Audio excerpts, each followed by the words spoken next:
Episode की starting में जब शाओची के पैर में लग जाती है और वो चल नहीं पाती है तो फांग उसे उठाता है और वहाँ से ले जाता है। और पार्टी में ये चीज सभी लोग देख रहे थे।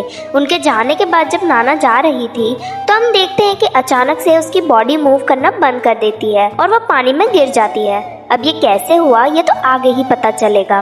नेक्स्ट डे जब शाओची ऑफिस में जाती है तो हान उसे बताता है कि फांग का मूड आज बहुत ही ज्यादा खराब है। जब शाओची उसके पास कॉफी लेकर जाती है तो फांग उसे देखता भी नहीं है, जिससे वो वियर्ड हरकतें करती है। जिससे फाइनली फांग उससे पूछता है कि क्या हुआ, तो शाओची उसे कहती है कि आज तुम्हारा मूड खराब है ना। फांग उसे कुछ नहीं कहता, जिससे वो कहती है कि मेरी वजह से हुआ है ना, क्योंकि कल रात को पार्टी में मैंने सब खराब कर दिया और मिस्टर जाओ भी कन्विंस नहीं हो पाए। फांग कहता है कि मैं कंपनी का बॉस हूँ, जाओ को मनाना मेरा काम है, इसमें तुम्हारी कोई गलती नहीं है। जिससे शाओची फांग से इम्प्रेस होती है।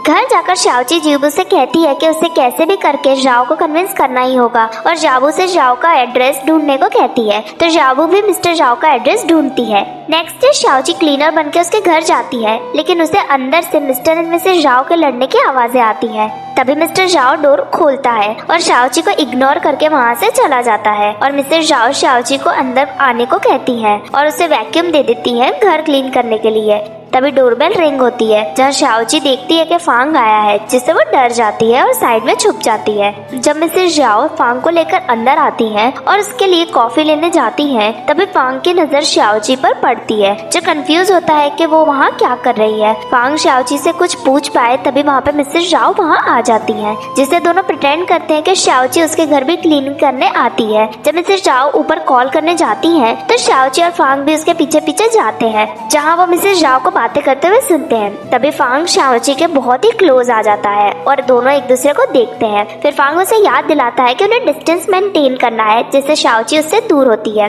फोन कट करने के बाद मिसेस जाओ कहती है कि आज उनकी एनिवर्सरी है और फांग देखता है कि मिसेस जाओ के पास उनकी कंपनी का बनाया गया फर्स्ट परफ्यूम है, जिससे वो मिसेस जाओ के पास जाता है और बताता है कि वो ब्रांड की रीडेवलपमेंट कर रहे हैं और उन्हें उसके लिए यही परफ्यूम चाहिए, लेकिन अब उनके पास कोई भी सैंपल नहीं है। जिससे वो सैंपलिंग के लिए वो परफ्यूम मांगता है। मिसेस जाओ हेजिटेटली उसे परफ्यूम दे देती है। नेक्स्ट दिन में शाओची परफ्यूम के सैंपल से परफ्यूम बना रही थी और फांग उसे देख रहा था। फिर फांग उसके लिए पानी देता है, लेकिन वो गलती से परफ्यूम का फॉर्मूला पीने वाली थी, जिससे फांग उसे रोकने के लिए अपना हाथ आगे बढ़ाता है, लेकिन उसी टाइम उसका हाथ शाओची के लिप्स पे टच कर जाता है, जिससे दोनों शॉक होते हैं। फिर फांग साइड में जाके बैठ जाता है। फिर शाओची परफ्यूम लेने के लिए जाती है, लेकिन शेल्फ तक वो पहुंच नहीं पाती थी, जिससे फांग आकर उसकी हेल्प करता है, जिससे दोनों एक दूसरे के बहुत क्लोज आ जाते हैं और एक दूसरे को देखते हैं। शाओची फिर परफ्यूम की बोतल लेके वहाँ से चली जाती है और उसे परफ्यूम में ऐड करती है और अपना काम करती है। फांग भी उसे काम करते हुए देख के स्माइल करता है।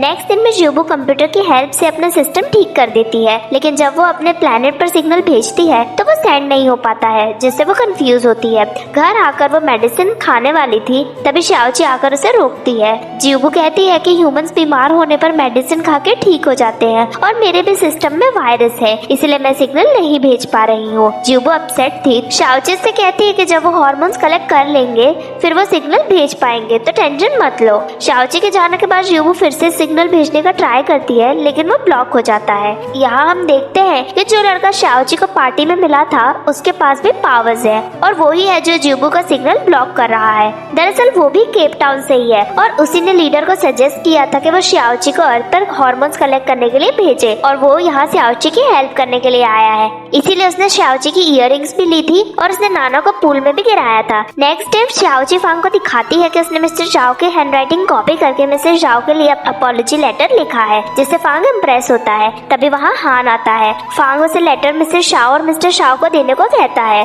साथ ही वो उनके लिए रेस्टोरेंट में बुकिंग करने को भी कहता है। हान समझ जाता है कि मिस्टर जाओ को मिलाने के लिए फांग का ये प्लान है, लेकिन वो कहता है कि ये शाओची का प्लान है, जिससे हान खुश होता है और शाओची भी खुश होती है। लेकिन फान उन दोनों को वहाँ से जाने को कहता है। दोनों के जाने के बाद वो भी स्माइल करता है। नेक्स्ट सीन में हम देखते हैं कि मिस्टर एंड मिसेस जाओ रेस्टोरेंट में बैठे हैं, लेकिन दोनों एक दूसरे से कुछ भी बात नहीं कर रहे हैं और साइड में फांग एंड शाओची भी बैठे हुए हैं, जो ये सब कुछ देख रहे हैं और वो चाहते थे कि वो दोनों आपस में बात करें। लेकिन यहाँ हम देखते हैं कि मिस्टर जाओ और मिसेस जाओ की तो फिर से लड़ाई हो जाती है, क्योंकि उन दोनों को लेटर्स दरअसल उन्होंने नहीं बल्कि फांग ने भेजे थे, जिससे जिसकी वजह से उनमें मिसअंडरस्टैंडिंग क्रिएट हो जाती है और लड़ाई हो जाती है। और लड़ने से मिस्टर जाओ वहाँ से जाने लगता है और उनकी लड़ाई देखकर शाओकी डिसाइड करती है कि वो लव स्पेल ट्राई करेगी, जिससे वो कोने में जाती है और लव स्पेल ट्राई करती है। लेकिन पहले स्पेल सही से नहीं हो पाता है, लेकिन जैसे तैसे करके वो फाइनली स्पेल कास्ट कर देती है, जिससे हम देखते हैं कि सब कुछ स्टॉप हो गया है। लेकिन इस बार फिर से फांग स्टॉप नहीं हुआ था और वो देखता है कि फ्लावर्स ब्लूम कर रहे हैं, जिससे वो शॉक होता है।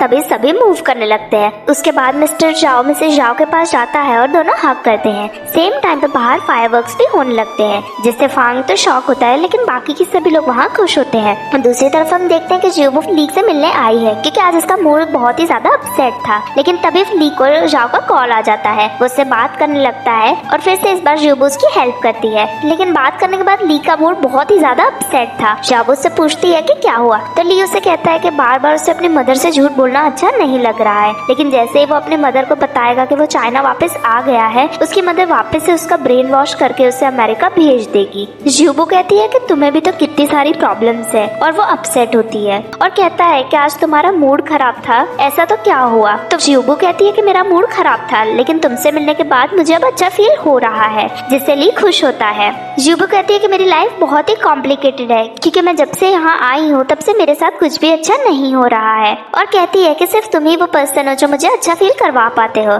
और फिर ऐसा कह के वो स्माइल करती है, जिससे ली उसके सर पर हाथ घुमाता है और वो सरप्राइज होती है। तभी वो देखती है कि उसका टेम्परेचर बढ़ने लगा है, जिससे वो ली से कहती है कि उसे पानी पीना है। ली पानी लेने जाता है, लेकिन जैसे ही वो पीछे मुड़ के देखता है, जियाबू वहाँ नहीं थी, बल्कि वहाँ उसे एक टर्टस दिखाई देता है। अब ये टर्टस जियाबू ही थी। फिर वो पानी में चली जाती है और सोचती है कि वो टर्टस कैसे बन गई। यहाँ रेस्टोरेंट में हम देखते हैं कि फांग शाओकी से पूछता है कि तुमने देखा फ्लावर्स एकदम से ब्लूम हुए, लेकिन शाओकी कहती है कि रूम टेम्परेचर चेंज हुआ, शायद उसकी वजह से ऐसा हो सकता है। फांग भी उसकी बात पे बिलीव कर लेता है। मिसेस जाओ मिस्टर जाओ से कहती है कि तुमने मुझे फर्स्ट ये परफ्यूम की बोतल दी थी, इसलिए ये मेरे लिए बहुत ही स्पेशल है और मैं चाहती थी कि तुम आज भी मुझे यही गिफ्ट करो। उसी टाइम पर फांग आता है और मिस्टर जाओ को वही बोतल के रिप्लिका देता है और कहता है कि हम अभी इसी पे काम कर रहे हैं, जिससे मिसेस शाओ बहुत ही खुश होती है। फांग कहता है कि हमारी कंपनी अभी रिसर्च एंड डेवलपमेंट पे बहुत ही ज्यादा फोकस कर रही है, जिससे हम वापस से अच्छा परफ्यूम बना सके हैं, लेकिन अभी भी उसकी बात पे अग्री नहीं हो रहा था। तो मिसेस जाओ कहती है कि तुम्हें उसकी हेल्प करनी चाहिए। मिसेस जाओ की बात सुनकर मिस्टर जाओ भी फांग की हेल्प करने को अग्री हो जाते हैं और उसे फाइनेंस देने के लिए रेडी हो जाते हैं, जिससे फांग खुश होता है। उन दोनों के वहाँ से जाने के बाद शाओ की फांग के पास आती है और उससे पूछती है क्या मिस्टर जाओ मान गए, तो वो हाँ करता है, जिससे वो बहुत ही ज्यादा खुश होती है और कूदती है और उसे खुश देखकर फांग भी स्माइल करता है। लेकिन तभी शाओकी को भूख लगती है, जिससे फांग उसे खाना खिलाने के लिए ले जाता है। यहाँ हम देखते हैं कि शाओकी ने बहुत सारी ड्रिंक कर ली है और वो ड्रंक भी है। फांग फोन पर बात करता है और शाओकी के पास आकर बैठता है। शाओकी उसे खाने को कहती है, लेकिन वो मना करता है। लेकिन तभी वो नोटिस करता है कि शाओकी को ठंडी लग रही है, जिससे वो अपना जैकेट उतार के शाओकी को देता है, तो शाओकी भी उसे थैंक्स बोलती है। फांग उसे पूछता है कि तुमने मेरी हेल्प क्यों करी। शाओकी बोलती है बस मेरा मन हुआ इसलिए। फांग कहता है मुझे पता है, क्योंकि तुम मुझे लाइक करती हो और हम जिसको लाइक करते हैं उसकी हेल्प करते हैं। लेकिन मैं तुम्हें ये भी बता दूं कि ये एक तरफा प्यार तुम्हें ज्यादा दूर तक नहीं लेके जाएगा, क्योंकि प्यार तो दोनों तरफ से होना चाहिए। शाओकी को फांग से प्यार नहीं था, ये उसे बताना चाहती थी, लेकिन वो खाना खा रही थी इसलिए बोल नहीं पाती है। लेकिन फिर उसके बाद वो फांग से चिकन खाने का फोर्स करती है। फांग उसे मना करता है, लेकिन इसी बीच शाओकी फांग के ऊपर गिर जाती है और दोनों के लिप्स टच हो जाते हैं, जैसे दोनों ही शॉक होते हैं और एक दूसरे को देखने लगते हैं। उसी टाइम हम देखते हैं कि हार्मोन्स शाओकी के रिंग में कलेक्ट होने लगे हैं। फिर फांग शाओकी को हटाता है, लेकिन शाओकी फांग के ऊपर ही सो जाती है। नेक्स्ट सीन में हम देखते हैं कि फांग शाओकी को लेकर उसके घर आया है, जो बहुत ही ज्यादा ड्रंक है, और उसे वो शाय के पास ही छोड़ के चला जाता है और फिर खुश होता है कि कल तो शाओकी बहुत ही खुश होगी मुझे किस करने के बाद। नेक्स्ट डे हम देखते हैं कि जब शाओकी उठती है तो उसके रिंग में हार्मोन्स कलेक्ट हो चुके थे, लेकिन उसे याद नहीं था कि ये हार्मोन्स कैसे कलेक्ट हुए हैं, क्योंकि कल रात को वो इतनी ड्रंक फांग के उसे कल रात जो भी हुआ वो कुछ भी याद ही नहीं था। लेकिन जुबू और शाओकी खुश होते हैं कि अब थोड़े हार्मोन्स कलेक्ट हो चुके हैं, थोड़े और हो जाएं तो फिर वो घर जा सकते हैं। सेम उसी टाइम पे वहाँ पे शाय आ जाती है जो उन दोनों से पूछती है कि तुम क्या बात कर रहे थे। तो शाओकी उसे बताती है कि मुझे ऐसा लगता है कि मिस्टर फांग को कल रात को मेरे ऊपर क्रश हो गया था। तो शाय कहती है ऐसा हो सकता है, इसीलिए वो तुम्हें रात को घर छोड़ के गया है, और अगर तुम्हें ऐसा लगता है कि वो तुम्हारे प्यार में पड़ रहा है तो अब तुम्हें उससे डिस्टेंस मेंटेन करना चाहिए ताकि उसे तुम्हारी कमी और ज्यादा महसूस हो, जिससे शाओकी और जुबू दोनों कंफ्यूज होती हैं। नेक्स्ट सीन में हम देखते हैं कि जब फांग ऑफिस में आता है तो शाओकी उसके पास आती है और उसे हाय कह के चली जाती है, उसके तरफ देखती भी नहीं है, जिससे फांग बहुत ही ज्यादा कंफ्यूज होता है और हान ये देख के हंसता है। जब फांग अपने ऑफिस में काम कर रहा था तभी शाओकी कॉफी लेके वहाँ आती है और उसे देख के स्माइल करती है। फांग भी उसे देख के स्माइल करता है। फिर शाओकी वहाँ से फांग के पास आती है और उसके और भी ज्यादा क्लोज आती है। फांग उसे कहता है कि हम ऑफिस में है, तुम्हें मुझसे दूर रहना चाहिए, लेकिन शाओकी उसके पास आती है। ये देखकर फांग अपनी आंखें बंद कर लेता है और जब शाओकी उसके पास आती है तभी ये एपिसोड खत्म हो जाता है। नेक्स्ट एपिसोड देखने के लिए चैनल को सब्सक्राइब जरूर करें।